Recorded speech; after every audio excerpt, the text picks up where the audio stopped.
Hey, it's Travis. Too many camp directors run just on gut feel.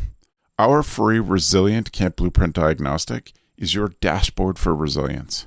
Take it today at camp.mba/Travis. Again, that's camp.mba/Travis. Hello, Camp Pros, and welcome to the CampHacker podcast. Today on the CampHacker Show, we are going to be talking about other sources of revenue. This is CampHacker. Come find our show notes and our blog for camp directors and leaders at camphacker.tv.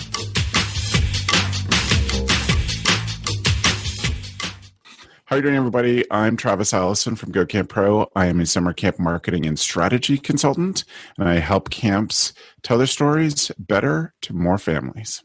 Hi, everyone. I'm Chris Hudson. I'm the camp director at Camp Highlight, a camp for children of LGBTQ families. Hi. And my name is Gabrielle Rail, and I'm one of the camp directors of Camp Waro. Camp Waro is an all-girls camp in the Laurentian Mountains of Quebec, Canada, and we focus on creating a positive female community, and we do that while speaking in French and in English. My name is Joe Richards. I'm the executive director at Pierce Williams Summer Camp and Retreat Facility in Fingal, Ontario. We're located about halfway between Detroit and Toronto, and we do mainly summer camp, but year-round retreats as well. Welcome to all of you. For those of you who are watching us on YouTube or listening as you're doing things about, just want to remind you that your help in getting the word out about CampHacker is incredibly important. It's how we build up the show over these years. If you go to ratemypodcast.com/camp, you'll see a place there that you can leave us a rating or review, and that does really help us get seen by more camp pros. So today, as I said, we're going to be talking about other sources of income, other sources of revenue for camp, how we can be creative about it.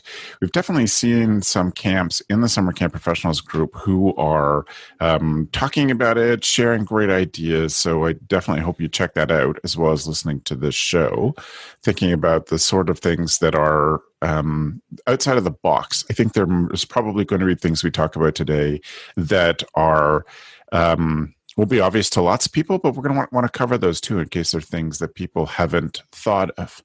When we were talking about getting this topic started, I did a little bit of research because I was like, I think we've done this topic before. And we did this topic in CampHacker number 6. So it's been 10 years since we covered this topic. Wouldn't it be weird if we said exactly the same things that we said 10 years ago?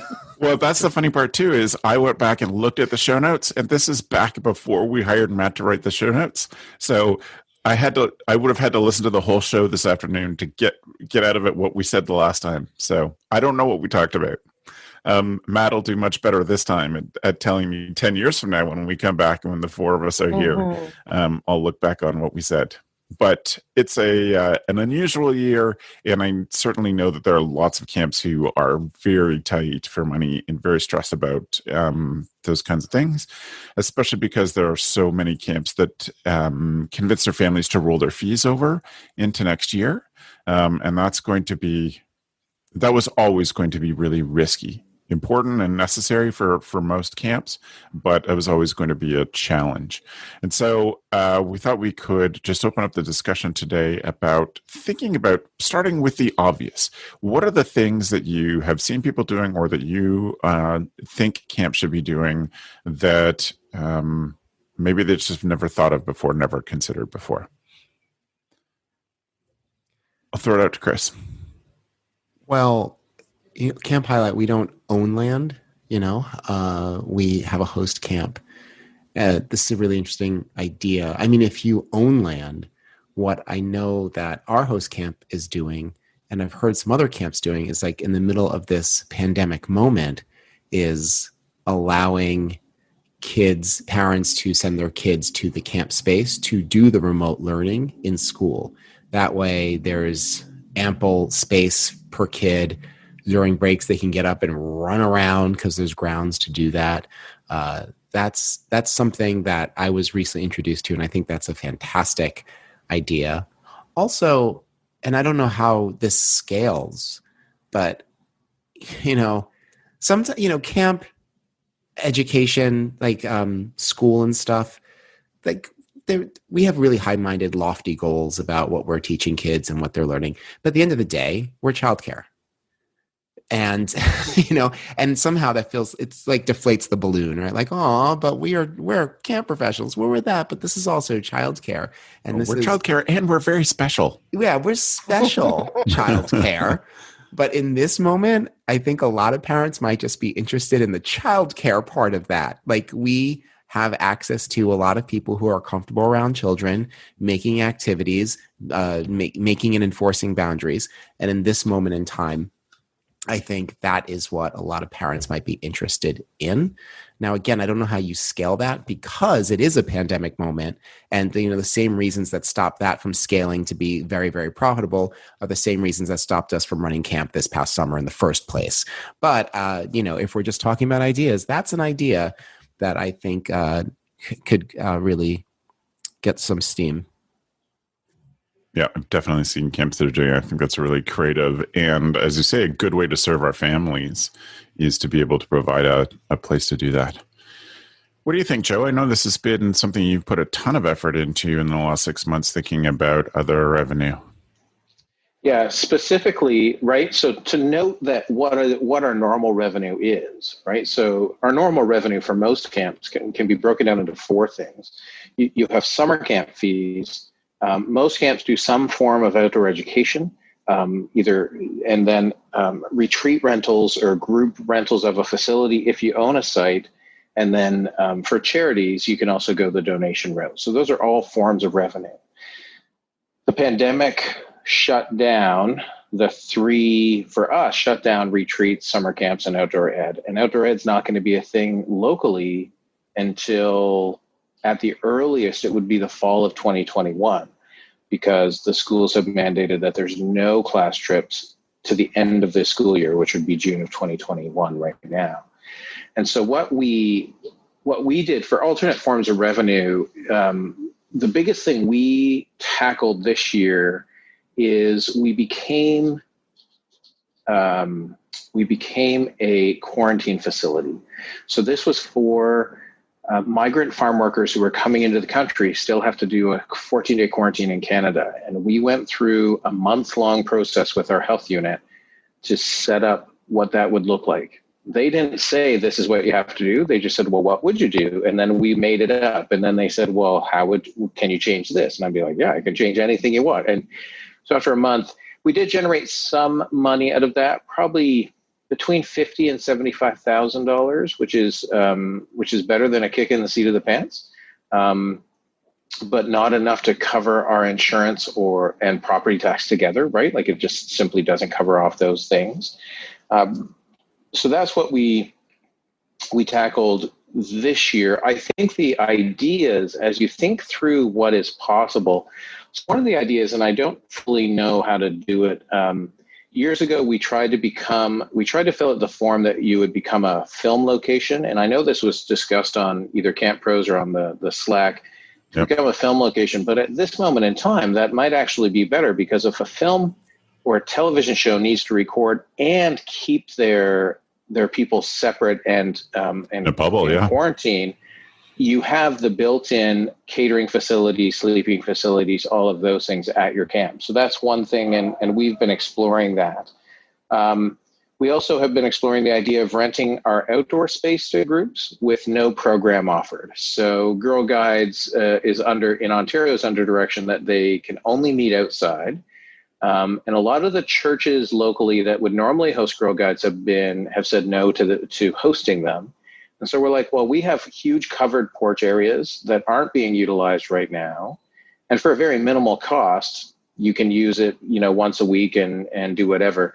There has to be some cost associated, and bathrooms is a wholly other question, because we don't know we haven't started that sort of thing. But then there's other ideas that I think the pandemic is the limiting point here, as Chris said, right? That we're in this specific moment. And so for someone like a Camp Highlight or a camp that doesn't own a facility, one of the ways, set aside the pandemic for a second, one of the ways that you can generate not only revenue, but also interest in your program would be to offer exactly what Chris said, which is childcare in a different form, which is the entertainment side. Our staff are really able to be the entertainers. And this reminds me, in London, Ontario, which is half an hour from my house, I used to be a member of something called Laugh Guards.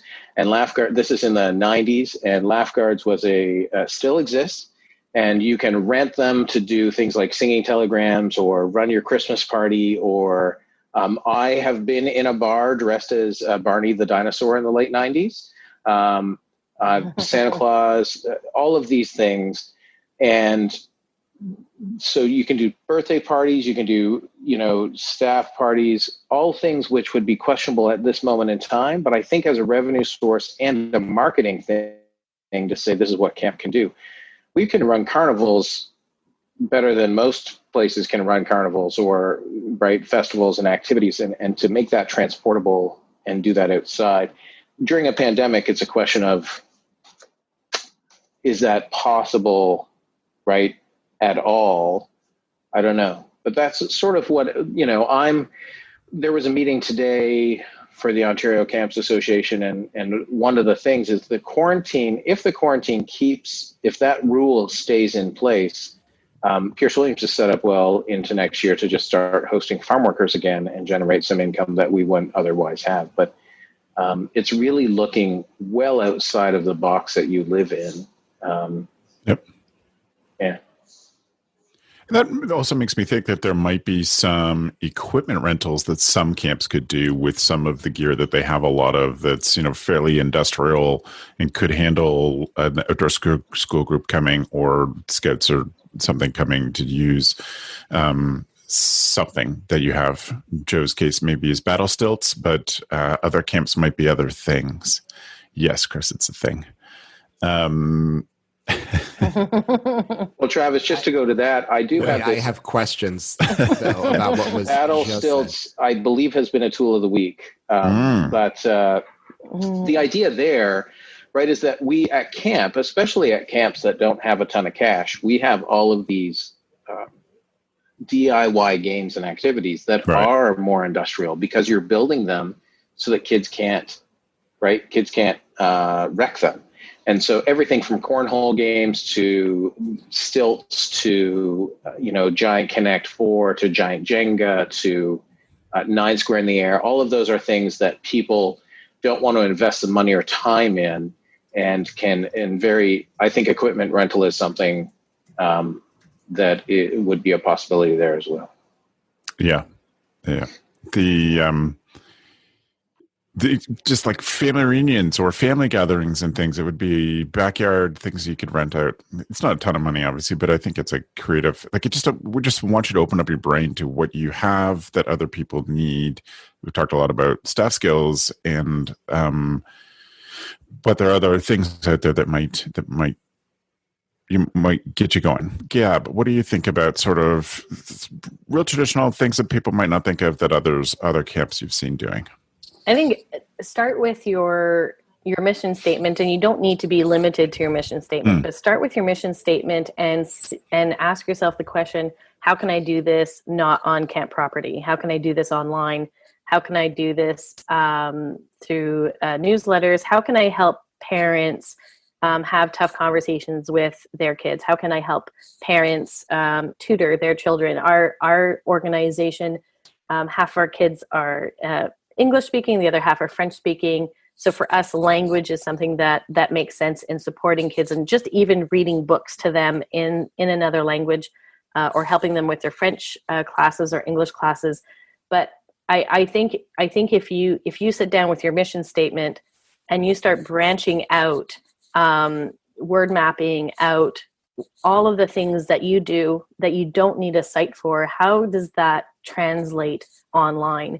And I think, yes, right now with the pandemic, it's smart to start looking at that. But I think post-pandemic, if you've planted these seeds and roots have grown, this can be a completely different program that you can offer families, and not even just families from your organization, but word of mouth spreads and other families. And you're giving perhaps hopefully also jobs to your staff members where they do need finances, and they're having a hard time finding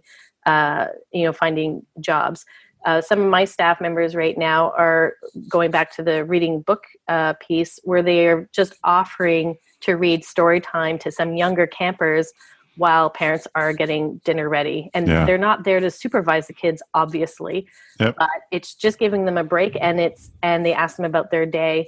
But you can see how this could really translate into so many different options. And I've been taking this month to really think about what would Waro look like if it didn't have a facility. What could Waro offer if this place no longer existed? What do my staff members know? What kind of training would they need?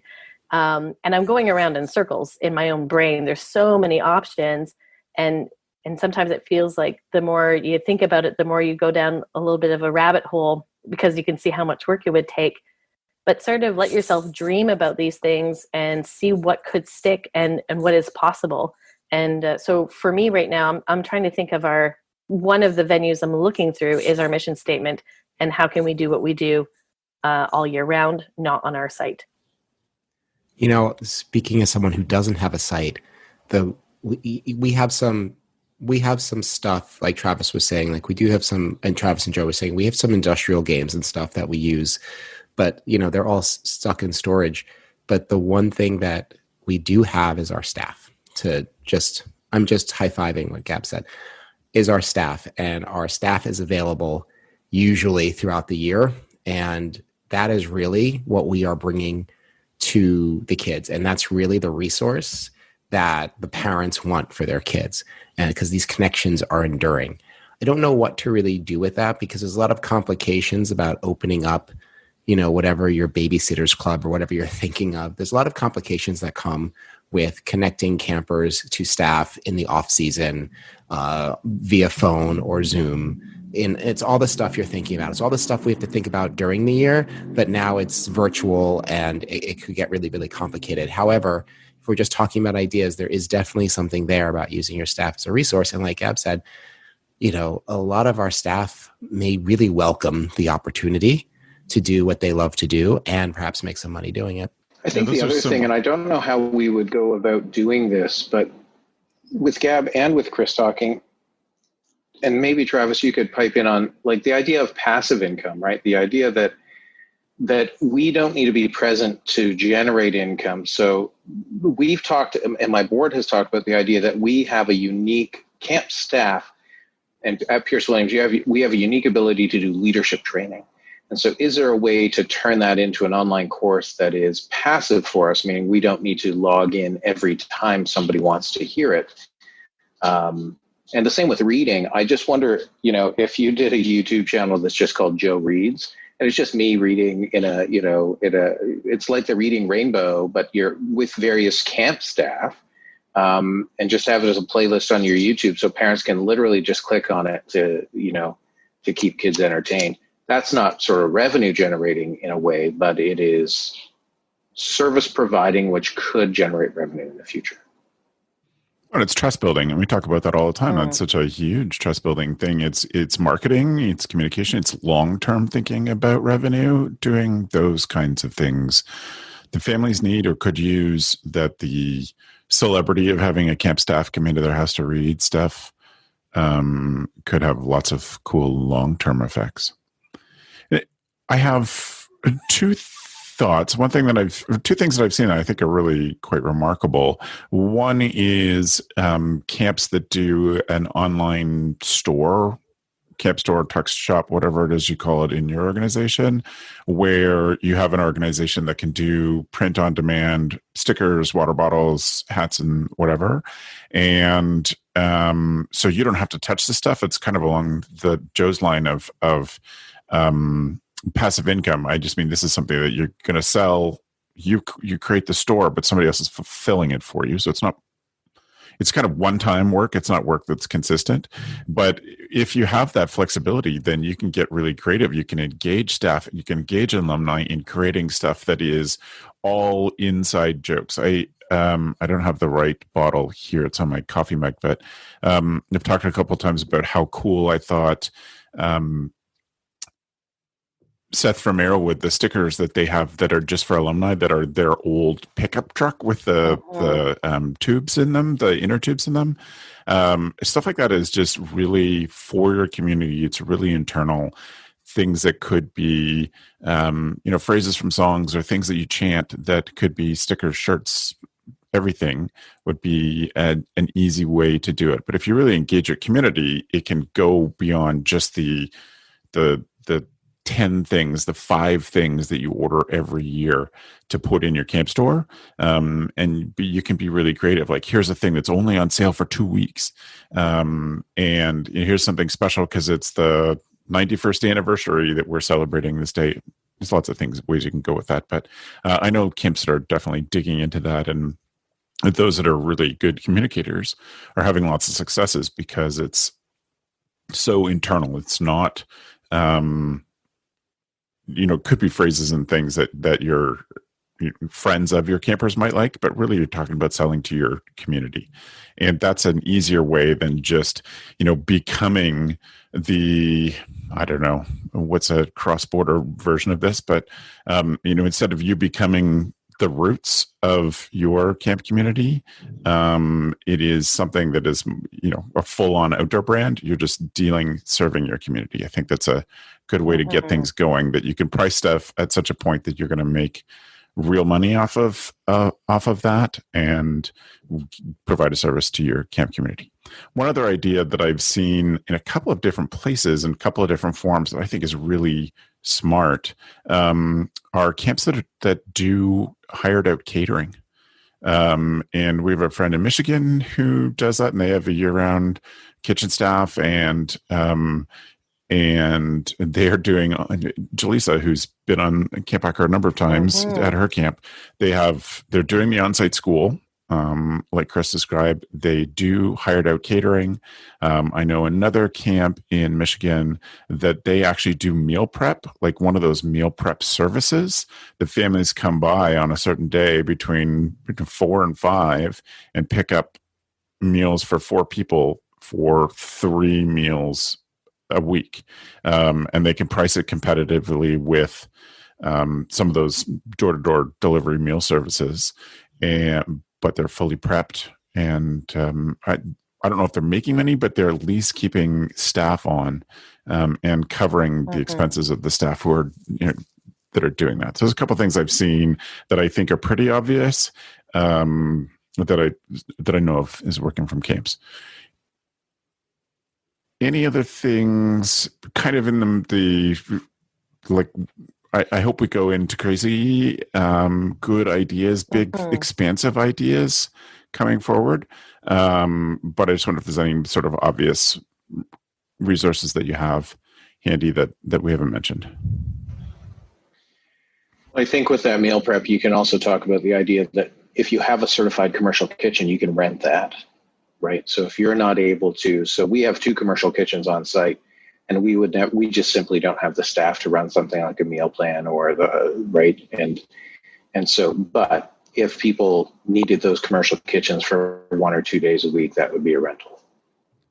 That's such a great idea, Joe, because there are lots of people have lost their jobs, and so they're getting creative. People are, creating jam companies and candle making companies and all of those things. If it's something that's food service, I mean, we know this here in Ontario. It's different in places where other camps are, but food service is a highly inspected, highly skilled to be in compliance. And if your camp can lead people through that who have, they've been making salsa this fall and shared it with their friends, and everybody's saying, you should sell this. And they have to be inspected. They have to have, a set, as Joe says, an industrial commercial kitchen. That is a really cool offer to put out to your community. Yeah. Not just your camp community, but to the community that's local to where your camp is in the city or outside. It would be great. So you ready for a big idea, Travis? Unless Chris has a small step idea before we jump to the big steps. Yeah, before we get to Joe's world-shaking idea, just 2 things that shook out of my head. And Joe already referenced this, but trainings is something else that we can certainly engage in. 100%. As camp directors and camp staff, we know a lot. And I think people would pay to know that sort of stuff. For whether they are childcare professionals themselves, whether they are people who are just trying to get a better grasp of children, whether it's people who are not necessarily in the business who want to learn a little bit about spontaneity and fun and just all the parts of our job that we think are very child-centered but really aren't, like boundary settings. Excuse me, everyone. Like boundary setting. We do a lot of administrative stuff that is really key to running a business, just running small businesses, or in some people's cases, large businesses. Those are skills that we have that people might be interested in. The other thing I was thinking of, I've been sitting here just thinking about like, well, what do I want in my life in this COVID moment? And like, depending on where your camp is, depending how easy it is to access, like a WeWork situation. Like I live in New York City. And, totally. There's a WeWork every 4 or 6 blocks because, everybody works from home. Everyone has their own business and go in to at least see other people, and they have teas and cake and stuff. So that's great. That's why people go. No one can go because it's all indoors and it feels like a death trap now. But if you have a camp, then people can come and spread out and sit on lawns or sit on deck chairs or sit by a lake and do their work. That's just something that I'm thinking of that I would really, really like to do as I'm trapped at home. The other thing I'm thinking of, and a lot of camps do this already, but like short-term rentals just to small groups of people. I miss my friends. All my friends live in the neighborhood, literally blocks from me. And I miss all of us getting together because we can't. No one's house is big enough or ventilated enough for that to happen. And no one's backyard is big enough because, like I mentioned, I live in New York City. And having a space where we could spread out and just like be with each other would be fantastic. So yeah. Now I think we're now ready for Joe's idea that is just going to. Well, I want to go to your WeWork.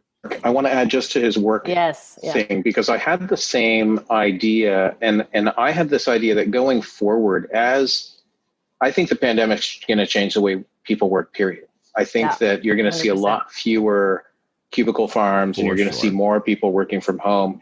And I think what the potential is in the future is for that idea, Chris, but at what I've envisioned are work pods that are movable with that are movable. So I would have your covered wagons, Joe? No, I would have a Bobcat, and I would have a pre-constructed 10 by 10 like a 10 by 10 building that could be moved with forks on a Bobcat, right? And design it with a wall of windows that you can just position to be looking into the forest or looking out over the field. And you could have these so that they could be placed around camp in different spots and people could just rent them out on it, right? They sign up and it's like WeWork, but it's a sort of privacy where there's no one else around. So part of WeWork is people like to be around other people. And I think part of the challenge is going to go forward as we've shifted the way we work is people don't want to be around their families as much, right? So they'll want a solo place where they can do stuff on their own. Mm-hmm. One other thing that you said, Chris, in terms of a small jump, I think it's just a huge need. Everybody I know that has been forced to move to work from home with companies that are not prepared for remote workers and haven't done the work, or they thought they were going home for 4 weeks and now it's 6 months later, and so that those organizations haven't thought about how to keep up morale with their remote staff. And I think that creative camp people could be great at providing the kind of things that help the morale stay up.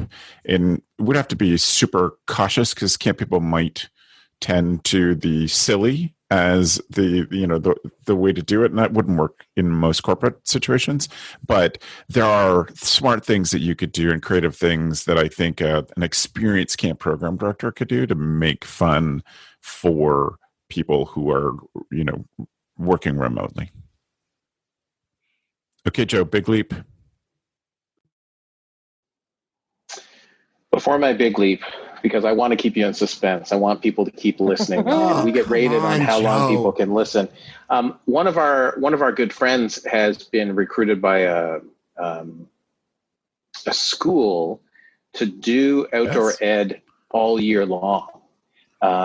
And so that private school created a position where this person will go and be there for 4 days a week running outdoor programs, because they're not allowed to do field trips. They're not allowed to go to camps. They're not allowed to go places. So they've had the foresight to hire this person to come in and do these programs. And it's a camp person doing campy things at a school. So that's another way to sort of market yourself. Big idea. Seniors housing.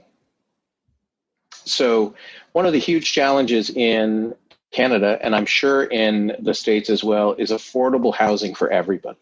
And this is a challenge that exists specifically in our seniors population as well. People who finish a working life, but have no savings or no house or no equity, have either been divorced or separated or have been single their entire lives and are just looking for somewhere to still have a meaningful community. And I think camps in the long term, I'm not sure that this works in the short term, because you need to build, if you have facilities and someone can move on site, that's great. So if your camp is set up where you could have someone move on site and they can be by themselves in a building with a bed and a small kitchenette and things, that would work. But our vision here is this idea that we would build a small community of 5 to 10, not quite tiny houses, so 600 to 700 square foot cabins with their own sort of bathroom, bedroom, and kitchenette. And then you have start with 5 of them. Well, start with 1. You need to start with 1, but start by trying to get a community of 5. Those seniors commit to a covenant when they come on site that they're part of the camping program overall, and they're part of the facility overall. So instead of me being on call on a weekend for a rental group, we have this built-in on-call system where they have on-site hosts. And I know Ferncliff does this. Ferncliff in Arkansas has done this, who's a friend of the podcast, and they have a house where volunteers live and do this on-call thing. But the idea of seniors housing is that you would have an intergenerational program with your summer camp that would allow the kids to interact with these older adults that are either parental or grandparent figures that they may or may not have. Plus, it gives these people, the older people, the seniors, a community to live within that gives them purpose in their lives and takes care of the loneliness quotient, and is different than a retirement home, and it's different than a nursing home. It gives them a sense of purpose and allows them to do something positive and be part of this community. Just an idea, small. It's a really interesting idea. Chris, I see your social worker face on. Tell me what you're thinking. That's a very interesting idea. It would be, it's sort of like you'd have to hire this person. It'd be someone who is in need of this, in want of it, and also is the right person to be that. Yeah, there's a few challenges, and we're thinking through some of this as well, right? Is that you need to be able to vet the people you rent to. And is it rent? Is there a physical exchange of money, or is the exchange the barter system where they're helping with maintenance, they're helping with program, they're doing these things? Is there? I know the United Church of Canada, which we're affiliated with, has a facility in Beamsville, Ontario, that is 44 houses that are it's a retirement community of 44 houses, all under 1,000 square feet. And you can only rent there if you're a pensioner of the United Church of Canada. So if you received a pension from the United Church. So I could put my name on the list because I receive a pension. And when I turn 65, I could move there and live in this very tiny house, small house, but you're part of that community. And so there's other challenges with an idea like this, because bylaws and whatnot put limits on who can live on your site. Right now, we're a one auxiliary residence, which is the one I live in, that is allowed year round. But I think the vetting process, Chris, would be the big thing. How do you know that person is going to be? That's the covenant, right? That they sign this, they agree to this. They're vetted with police checks, all of the regular things that our staff would have to have. And if they don't meet the requirements, they lose their house or where they're living. It's hardcore. It's but interesting though, because we're talking about building revenue. Like, is that a revenue generating thing? Because I'm not sure which way the money's going. Yeah. I love the idea. I think it's an important idea. I think I don't want to say revolutionary because your head's going to swell, but I think it's a very, very interesting idea. It's just, when it comes to revenue generation, I'm not certain that it's the idea. The short-term revenue generation is that there are tons of government programs that will invest money into this. So the building of the buildings and some of those things would just be government grants to take care of it. So if there's no cost to us, it's actually revenue generating because we're getting assets for that. And I think that this is the key to whether it's barter or whether there's rent. I think there has to be a buy-in, because the challenge with renting anything, as if you haven't figured it out yet, or if people haven't figured out, that the challenge with rentals or giving someone something for free is that what is their buy-in to own that thing, right? So I live in a house here at camp for free. So what is my ownership over this house? And I just was always like, well, I need to live here, so I need to keep it up, right? Like, I want it to look good. I have a wife that wants it to look good. And so I'll do the repairs and we'll invest the money, even if it takes some of my own time on a weekend. I have because I want camp to be better. And I think that would be the hardest part of this, is how do you find seniors who buy into this sort of program? Mm-hmm. I also wondered about this fact, talking about revenue generation, Chris, and well, to everybody, we have a winter coming up here in North America. And one of the biggest problems is homelessness. And what some camps are winterized and unable to house other groups. But could you somehow, for a few months, turn yourself into, with funding through government, once again, government programs, could you turn yourself into a place where you could house homeless? Yeah. And that becomes more difficult. And we've thought about it as someone who lives on site. How do you deal with drugs or alcohol or things that people associate with homelessness, right? That people are homeless because of these items, and drug dealers driving it. We've done, in dealing with campers and families in need over the past 20 years, we've had, during certain, poverty camps, that's a horrible term. Yeah, I was just going to call you out on that. I do not enjoy that at all. Matt, you can edit that out. During certain programs we've offered, we've dealt with dealers driving into camp because their people are at camp. And so you need to start to think through some of those processes before it happens, for security and all of those things. So those processes are the same that what you're saying is associated with homeless people. I just associate with adults. When we started we started a family camp, I dragged my feet for years because I was like, I just don't want to deal with adults on campus. Like, it's one thing that we can tell the 17-year-olds that you can't be smoking here, but how am I going to tell someone my age or older than me, like, hey, you can't have alcohol, you can't do this. Like, those are just concerns that you would have to do for any adult, which is why I find what you're saying really intriguing. But I'm just wondering how workable it's going to be from the management standpoint. Like, I think the government grants and stuff that you're mentioning are really great. And I love sort of the public social worky feel of using what we have to provide more for people. It's just, given that we do run a camp business and given that children are on site, at least some of the time, I just wonder how much of that could we do and still call ourselves a camp for children. Well, I think that's I want to be careful not to get too far into the weeds in this, Joe. Let's just put the idea out there. Say it's a thing that requires a lot of thought, because it's really it is out of the box, and I love that. And of course, like Chris is like, that just warms my camp director heart. Like, how can we? Let's do this. But I want to be as creative as possible. Gab, what are you thinking? Camp for all ages. Camp for all ages.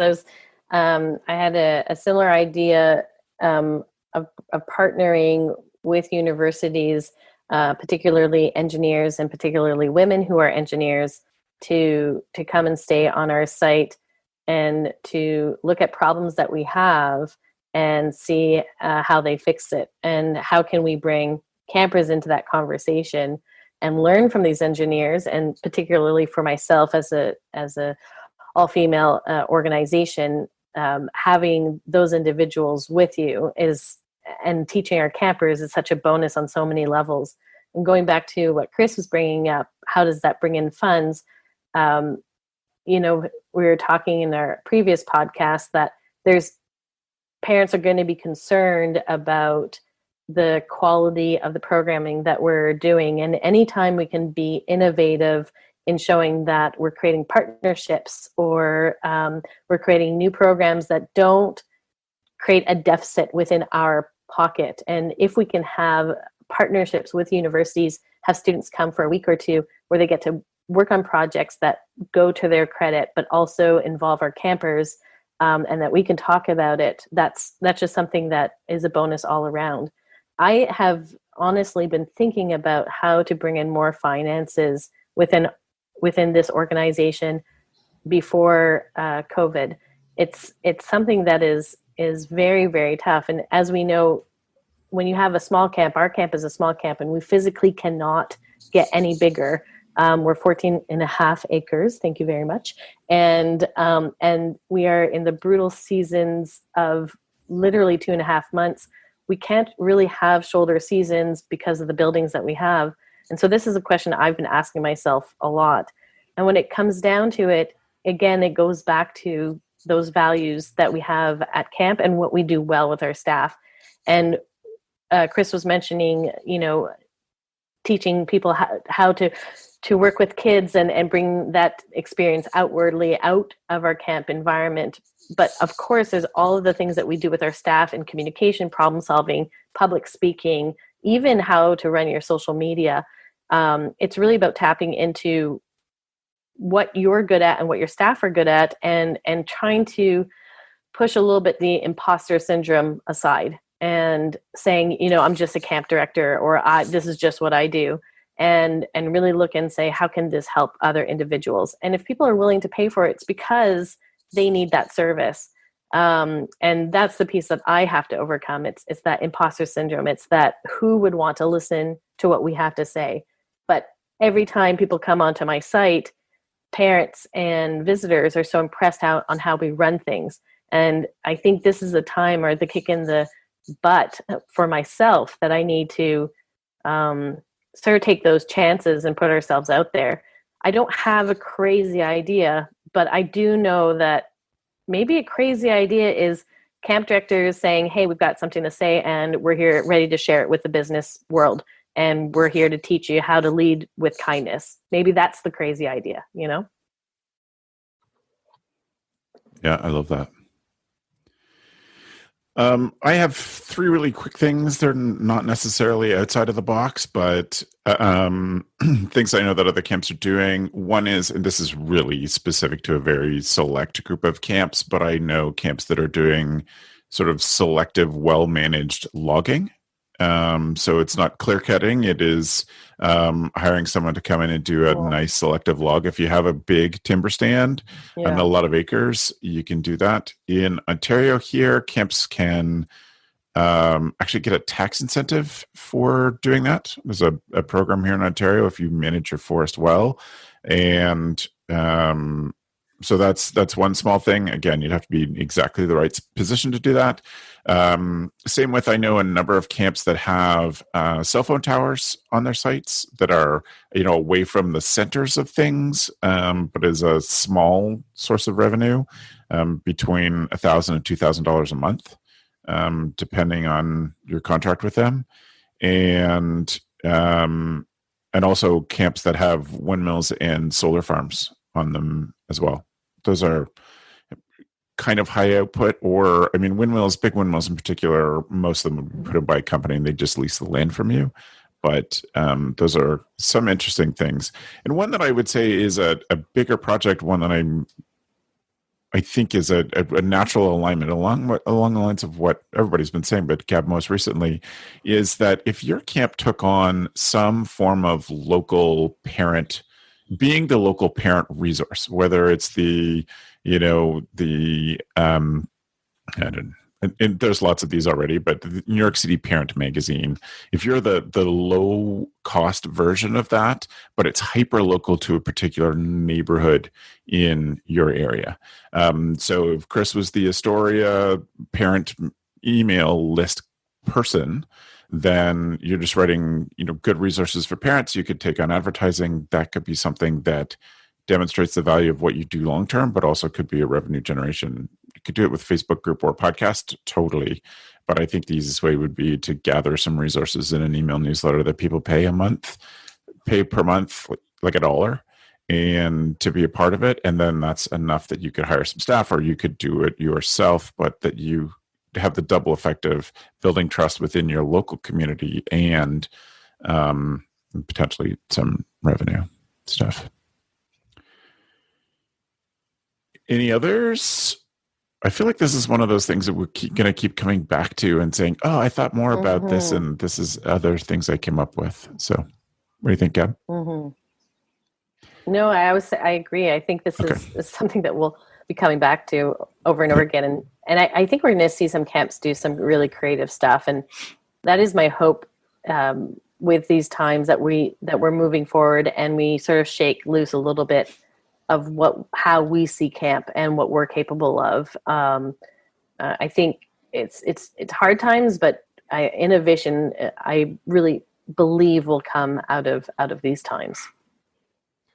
You know what, Gab, you said something that I've married it to something I was saying earlier, but you know how you were saying, like, just how we do things with kindness in camp, like that is extremely marketable. Like, I've been thinking about my friend. She does improv, and she does a lot of business pushing into businesses, like with CEOs and stuff, like just teaching them how to be more spontaneous. And I've been thinking a lot about that. I work at both a university and a middle school. And, part of what I do with students is build community. Sometimes I don't even get to the other parts of my job. Just building community is something that comes so second nature to me, first nature at this point. And I'm always surprised that the other professionals around me are like, wow, how did you do that? I'm like, it's not rocket science, but what if it is? What if it is highly profitable rocket science? And just, I'm like Travis says, I think we're gonna come back to this. I think there definitely is a market for camp people to go out into the rest of the world and just teach people, how do you build community? Like, how are you kind? How do you make everyone feel included and worthwhile? And even more thematically, how, in addition to what you're talking about, how do you get over hurt? There's a lot of hurt going on, just let alone the politics, but really just coronavirus hurt. How can we help with that? And sure, how you had an stay idea. Positive. Mm-hmm. And the thought that this is a trap that I think everybody falls into is that we think other people know what we know. Totally right. Completely right. I think that the knowledge we have is so unique, because you can, when you think about the last time you ran an outdoor ed program and the teacher saw an activity that you have known for 25 years, and they're like, that's the best thing ever. And you're like, well, doesn't everybody know this? Because everybody knows this. And the reality is they don't. And I think that it's the same. And Travis and I have had this conversation, right? Like, what I read on the internet or what I see on the internet isn't the same as what any of the you three see on the internet. And that's the beauty of the tool of the week segment. And that's those are the beauty of it, that we're sharing these things. And I think that's what camp has to offer the business world, is something that we don't know, but because we think they already know, and they're just idiots at it, apparently. And we shouldn't limit ourselves, really. Yeah. Yeah. And also, it's a bit of imposter syndrome. Mm-hmm. It's a bit of being like, well, what do? I just play with kids all day long. Like we do so much more than that. And it's part of breaking out of that conditioning from our friends and family who we tell them what we do and they go, what? That's a job? I think there's a fair bit of internalizing that happens there. And yeah, it is a job. It's a profession. It's a discipline. And yeah. How amazing if one of the net positive effects of all of this change is that somehow camp people are able to show the value of what we do, and in our own small way, continue to push the value of youth development. Like, as a society, everybody undervalues what we do because they don't place a lot of value on youth development. And if we can use this opportunity and be really creative to increase the value of youth development, then, it's one of those camp effects that just keeps going and going and going. It'd be a really fun outcome. That feels like a really good place to put a pin in this discussion until we come up with other crazy and good ideas that are outside of the box that, we can bring up in another show. So thank you to the three of you. So we'll do our tool of the week. So today we each brought a tool that makes us a better camp director. And Chris, I love yours. I'm excited for yours. Tell us what your tool is, please. All right, everyone, get ready. I thought long, I thought hard. I was like, what makes me? Yeah, get your seatbelts. You know what? Just put on a whole crash helmet, right? Because this is going to blow your mind. This is the thing that singularly, in 25 years of camp, has made the difference every single summer. And when I forget it at home, it's either I get a rush out to buy one or I just give up and, just forget it. The whole camp season is over before it starts. And that is a watch. Now, I've been doing this long enough before cell phones were a thing, right?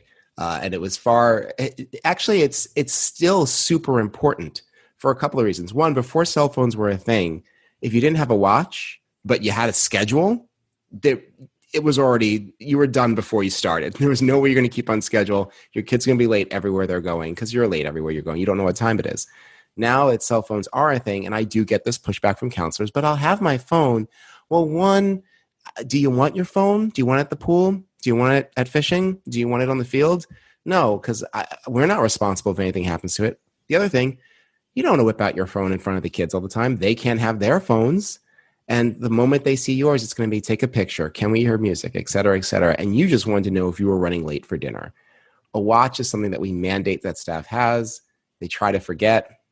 We tell them that they won't be allowed on site without it.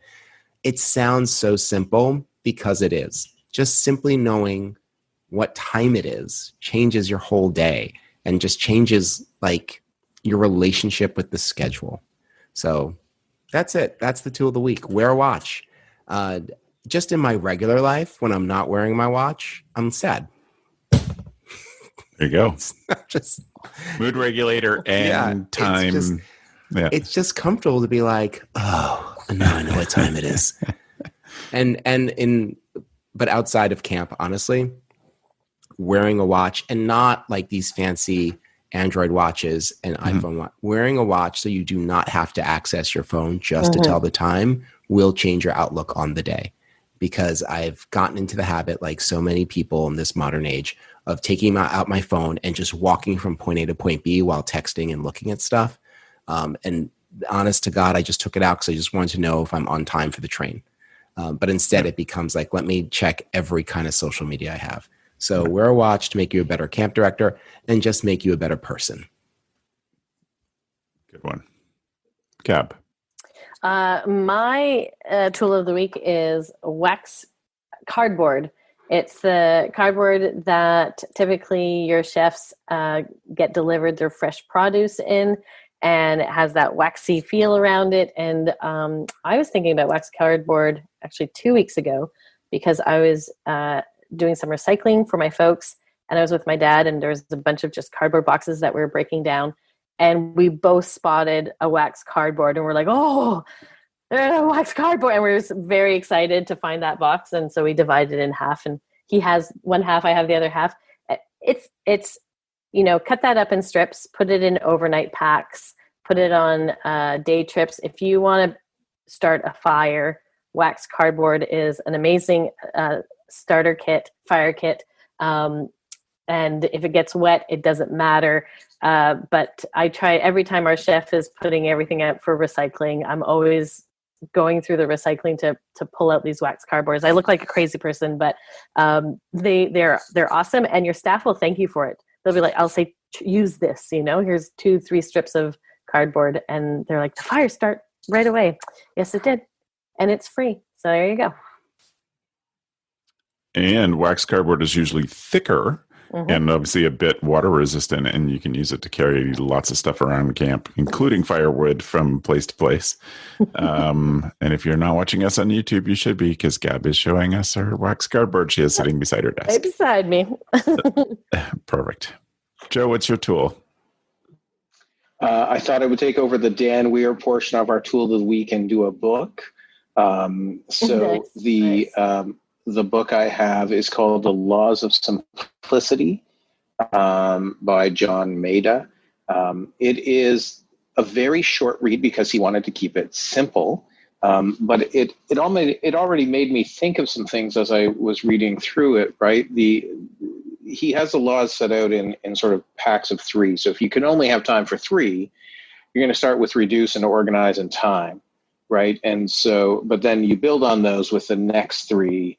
And then the next 3 to get to the 9 laws, and it's a really good way to look at everything you do.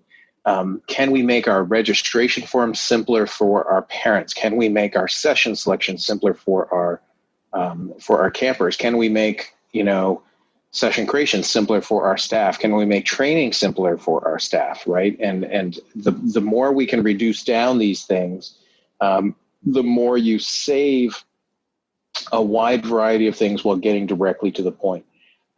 It's a very simple and easy read. He is an MIT professor, so it's not like it's simple and easy because it's written at a grade 4 level. It's simple and easy because he made it that way to be called a book, The Laws of Simplicity.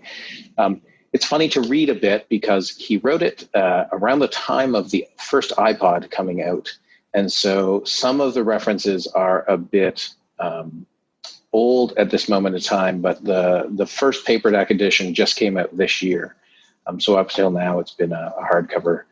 And as long as you in your mind have the ability to think forward, it's totally fine. If you're one of those people who sees that and are like, well, this is an old book. It's not. It's just ideas are sound. That's the reason we still read a wide variety of books from long ago. Good one. That's great. Thank you. That made me think of something else, but I don't remember what it is now. Mine is a little tool for self-care. It is a plastic. It's a particular kind of plastic back massager that's S-shaped. And mine in particular, and this is what I'd recommend, it's not little, it's S-shaped. I don't know, for those of you who are listening, it's maybe 2.5 feet long. And it allows you to reach behind, put one of the curves of the S is behind your back and pull on it, and then just work on the knots in your back and shoulders. The one that I'm recommending, and you can find it in the link, as usual, go to camphacker.tv/podcast and look for the show notes for this episode. And mine has... all of them have a series of plastic knobs on top of the structure that you pull on. And mine has knobs in 2 different shapes. So one a little more aggressive than the other. And I assume that most of you spend most of your days in front of computers. And on top of that, I tend to carry my stress on my neck and shoulders. And so I am usually full of knots and stuff, and it is great for the kind of massage I also like massage that has a fair amount of vigor. And that's not it, and so I can control for that. That's the best way to put that. I can give myself the level of vigor that I desire in that moment, because I can just pull harder on the thing or less. That's and it has been addictive device. Because yes. once you start, it will hit you in spots on your back that you didn't even know were tight. And you just, there's like waves of like not quite pain, not quite pleasure, but just relief. I had one of those when I had a back problem, and I would be at my desk all day, just like pulling on spots in my back. I just felt like jelly. It was perfect. Yeah. It is two of my always handy self-care tools. That and a bamboo back scratcher are the things that I keep at my desk for self-care throughout the day. But it is a tool that I've used for years and love it. Can't believe it hasn't been a tool before. So that wraps up the tool of the week. So I want to thank the three of you for being here and for sharing some good ideas. Joe, if people need to get a hold of you, how can they do that? If people want to get a hold of me, they can go to two websites. One is campisbetter.com, which is Pierce Williams' home on the internet. And the other is yoyojoe.com, yoyojoe.com. Pretty good. Thanks, Joe. You're welcome. Chris, people want to get a hold of you? People can check out camphighlight.com. They can follow Camp Highlight at Camp Highlight on Instagram. You can follow me personally on Instagram at PlanetChris1. Or you want to say hi, you can DM me on Instagram or email me at chris@camphighlight.com. Perfect. Thank you, Chris. Sure. Gabz? You can follow me on Instagram at Gabrielle Rail. And you can also check out where I work at waro.com. And you can also email me at Gabz, G-A-B-Z, at waro.com. But probably best to DM me on Instagram. I'll be responding a lot quicker there. Excellent. Well, Gab, thank you. I want to take just a second before we wrap up here and say more thank yous. Again, if you have rated the show, and we always get notifications when people do, and we're grateful, you can do that easily by going to ratethispodcast.com/camp. We want to thank Matt, who's our editor, and as I've said, the note taker. He's the one who writes up the show notes for us, and he's the producer of all of the Go Camp Pro podcasts, and we're always grateful for him. I also want to take just a second to thank those who supported us on Patreon. In this week in particular, I want to thank Dan and Seth, Keith, Angie, and Teresa for being our longest term supporters.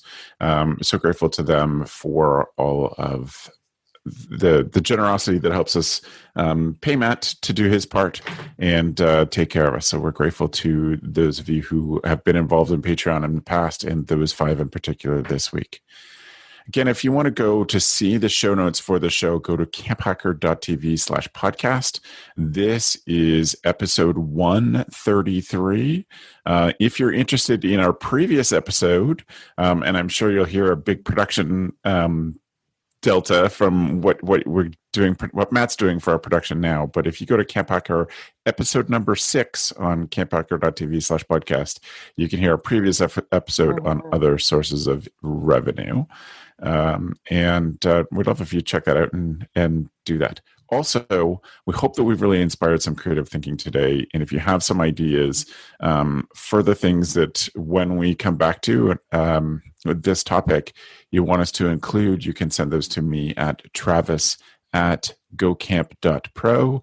And you can follow me on Instagram at gocamp.pro there as well. Thanks for the evening, friends.